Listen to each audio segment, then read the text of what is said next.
Fantasy Football Fallout Quarterback Edition. We are going to be talking about what happened in Week 3, how does it pertain to Week 4, and yes, we're going to give you our waiver wire selections. If all you care about is the waivers, click the timestamp below. It will take you right there. What I like to do is I like to go through the projected scoring for the top 10 quarterbacks this week for ESPN. And this week, I'm introducing the RoccoBot rankings as well, so we can compare RoccoBot to ESPN's rankings. And I will say throughout the week, it was very, very close between all the positions. But let's dig right in. Projected scoring top 10 for ESPN was Lamar Jackson, Kyler Murray, Russell Wilson, Cam Newton, Josh Allen, Dak Prescott, Patrick Mahomes, Gardner Minshew, Deshaun Watson, and Ben Roethlisberger. The ones in white are the ones ESPN got correct. And then you can see the 10 for RoccoBot: Prescott, Murray, Wilson, Newton, Allen, Rodgers, Jackson, Mahomes, who have not played yet, Ryan Tannehill, and Gardner Minshew. Now, obviously, they have not played yet, those two folks, so we will come back and clean that up next week when we tally these results. But who did score in the top 10? Russell Wilson, Josh Allen, Jared Goff, who had a nice game against Buffalo. Buffalo was giving up some yardage in the run game that opened up things in the passing game. That's usually how it goes. Cooper Kupp, Robert Woods both found the end zone underneath routes that got them into the end zone after runs after catch. Ryan Fitzpatrick, third week in a row now, he's been a top 10 scoring quarterback. It's odd, but it happens. Ryan Fitzpatrick scores. It's the beard. It's the magic there. Kyler Murray, Aaron Rodgers, Tom Brady back on this list. Drew Brees and Carson Wentz just edged into this list with minutes to go in the game. Now, this is a new slide for people who follow the show, but here's the comparison. We're doing quarterbacks in this video, but of course we compare all of the different positions, so check those out in the different videos. Check the playlist. There should be a link below. Quarterback, ESPN got 4. I got 5 out of the top 10, or I should say RoccoBot got 5 out of the top 10. Now I like to give my awards away. The Kicked in the Nuts Award for Week 3 goes to Cam Newton. He had a nice projection. You figure the Raiders, I know a lot of people, not me, but a lot of people think the Raiders defense isn't good. I got to say the Raiders game planned very well for Cam Newton. They took away those deep seam routes. They were taking basically the middle over the field out.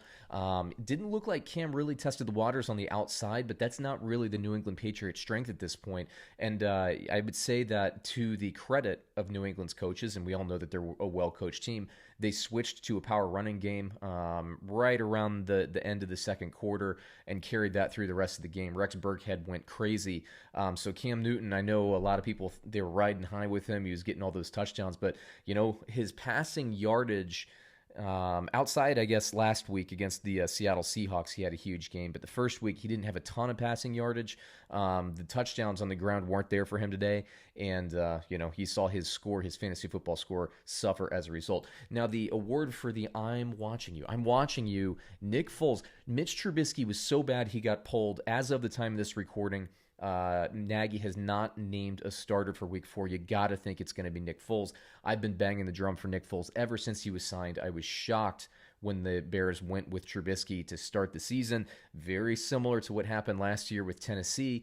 Ryan Tannehill, Marcus Mariota, they're sticking with the guy that they drafted. Well, you know what? We need to make a change. They made the change. Foles comes back, leads the Bears to a victory, comes back like a maniac.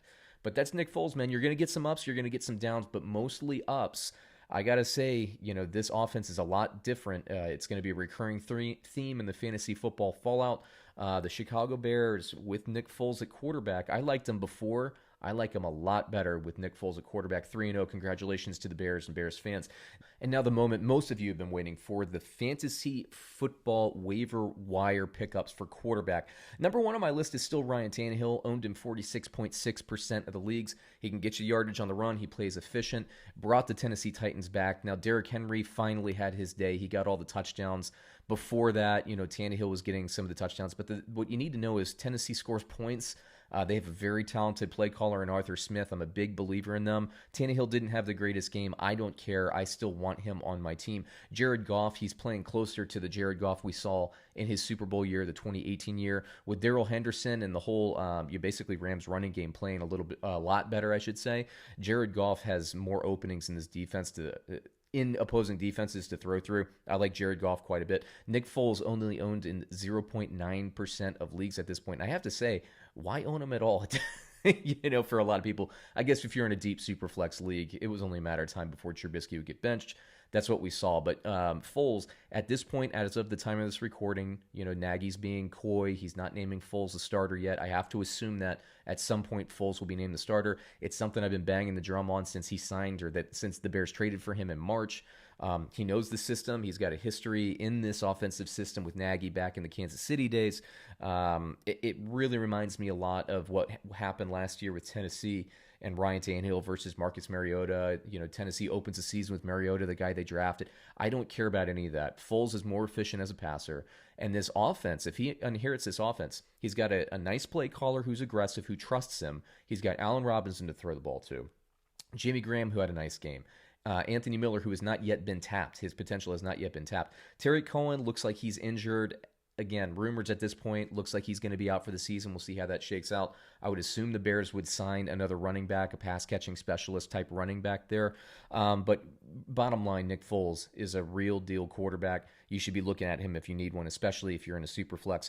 Gardner Minshew, I still like. I don't care about Thursday Night Football. I think he's in the system. I think it's going to be fine. And he didn't have DJ Chark to throw to. That's a big deal for a young quarterback to lose your primary weapon. Ryan Fitzpatrick, who I like, he's been in top 10 quarterback, especially dating to last season, probably half the time. That surprises you, but he runs the ball, and he's got pretty decent receivers to throw to. It's a new offense. These aren't the Dolphins of last year. They're the Dolphins of 2020. They're a lot better. Myles Gaskin out of the backfield is a lot better. He's more efficient as a running back, and he can catch the ball. You got Devontae Parker. You got Gesicki. You got Preston Williams. This isn't, a bad Miami Dolphins team. They opened the year against New England and Buffalo, for crying out loud. Two teams that look really good. They take care of Jacksonville on Thursday night. This could be a pretty decent Miami team. It's not just because they started last year so poorly, not because they started. Let's just keep in mind, we got to keep track of what happened in the offseason. I think this is an improved Miami Dolphins team. I've been saying it for a while. They took care of business on Thursday. Let's see if they can keep taking care of business. But Ryan Fitzpatrick's not a fluke. It dates back many, many games. He shows up. It's the power of the beard. Joe Burrow, 52.9%. Justin Herbert, 14.9%. Real deal rookie quarterbacks. They have weapons at their disposal.